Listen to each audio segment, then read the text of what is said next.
Good afternoon, Facebook family and friends. How are you today? This is Moss from Investor Partner Group. Today, we are going to talk about the property boom and is it really ready to end? There has been numerous questions. Before we go into a lot more detail, there's three things that we need to understand. The quantitative easing and the impacts of quantitative easing on the economy, APRA and the role of APRA, and why would APRA intervene? And then we would bring the topic close together as to whether this boom that we are seeing is likely to continue or not. So the first topic, quantitative easing. So quantitative easing is basically when the government decides to print money, okay? Earlier this year, a Reserve Bank indicated that they are going to induce an extra $100 billion into the economy to drive the economy further. What does that mean? Well, it seems like it's a lot of money, but when you compare it to the total private debt, which is hitting about $3 trillion, it's not a lot of money. Now, let's try to understand what is this money supply or the quantitative easing that we are talking about. Well, let's assume that a money supply or quantitative easing in a particular market is say $10, okay? And there are 5 identical houses, which basically means that each house would be valued at $2, okay? Now, if the money supply changes from $10 to $20, which basically means that our house valuation now would be $4 each house. Now, of course, in real economy, there is a lot more factors that affect house prices. And interest rates is being one of the major factors. So with interest rates this low and Reserve Bank continuously indicating that they'll keep their interest rates low for the next 2 to 3 years by doing, unlimited bond buybacks, the market hotness would taper off, but would not disappear. And we'll talk about the investors, further down the track. So the other thing to understand is that with increase in interest rates, if the wage inflation or the average weekly earnings of a normal Australian or average Australian continues to increase, then the possibility of market crashing is not likely. Okay, people would hold on to the stock or to the asset for as much longer as possible. Now let's understand what is the role of APRA, okay, and what does APRA do and when do they really intervene?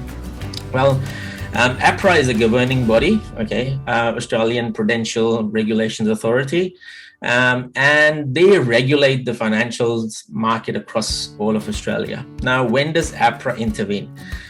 The trigger point for APRA is 2 things, okay? One is that the property market delivers double-digit growth, and the second is that the investor buying is over 50%. Now, again, with the present state of the market, and we'll talk more about this further down, it's highly likely that APRA will intervene, and I'll explain to you as to why that is the case. Now, when you typically look at the market right now, when does the market really go up? It's never, ever really first homeowners that would drive the market up, okay? Remember 2014 and 15, when APRA really came in to cool down the market and tightening the lending criteria, it was all investor-led, boom or the property boom. Because at that time, more than 60% of the properties were purchased by investors. Now, currently, the number is only around 25%. This is where the trick of the trade is, or this is where the interesting point is, okay? Although from a valuation perspective or dollar perspective, the investor percentage is more than or almost equal to 2014-15 levels, the percentage of investors are still only around 25%. So why is that the case? So is it that the investors are not really entering the market? Well, that's not really the case. Investors are entering the market. But also a lot of homeowner occupiers who are entering the market and upsizing together with an increase in first home buyers, which potentially means that the valuation of a lot of these things have gone up and the numbers of these people have gone up as well, which is providing downward pressure to the overall amount of investors that are in the market right now.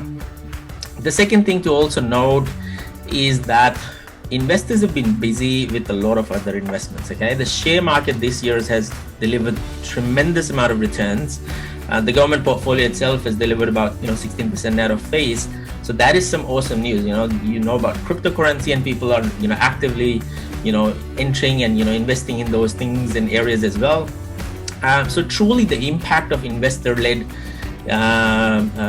boom is not really the case, because if you're still moving around 25% mark, you're significantly far away from APRA intervention or anything of that sort.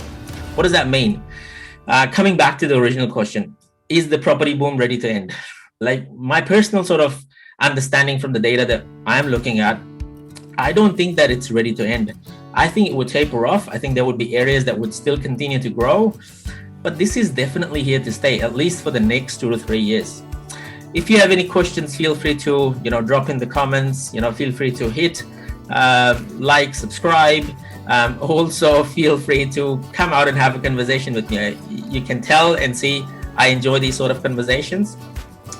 Thank you for listening to me. Take care and enjoy the rest of the day.